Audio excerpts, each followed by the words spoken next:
উজানের ঢল ও টানা বর্ষণে তিস্তা ধরলা সহ রংপুর বিভাগের নদ নদীর পানি কিছুটা বৃদ্ধি পেয়েছে। রংপুরের পরিস্থিতি জানাতে আমাদের সাথে যুক্ত হচ্ছেন সহকর্মী মাজেদ মাসুদ। মাজেদ, টানা বৃষ্টি এবং উজানের ঢলে কতটা প্রভাব পড়ছে জানাবেন।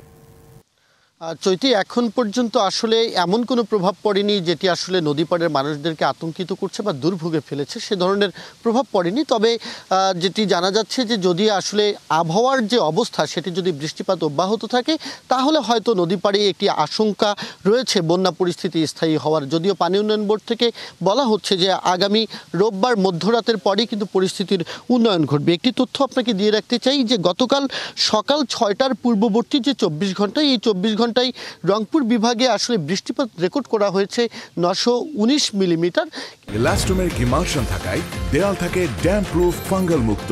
Rainbow Paints, the colour of joy. আর আজকে সকাল 6টা পর্যন্ত এই বৃষ্টিপাত ছিল 449 মিলিমিটার, অর্থাৎ বৃষ্টিপাত কিন্তু কমে এসেছে এবং ভোর রাতের পর থেকে এখন পর্যন্ত খুব একটা বৃষ্টিপাত হয়নি বললেই চলে।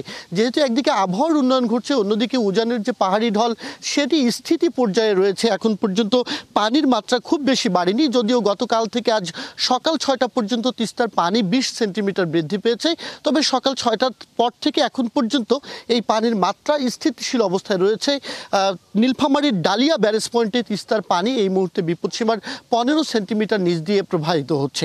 তো সেদিক থেকে বলা যায় যে তিস্তার পানি কিন্তু আশঙ্কাজনক হারে বাড়ছে না, ফলে মানুষের মধ্যে যে উদ্বেগ উৎকণ্ঠা সেটি কমে এসেছে। তবে আশঙ্কার যে বিষয় সেটি হচ্ছে একদিকে কৃষি ফসলের ক্ষতি হয়েছে, অন্যদিকে বেশ কিছু জায়গায় ভাঙন দেখা দিয়েছে এবং প্লাবন তৈরি হচ্ছে।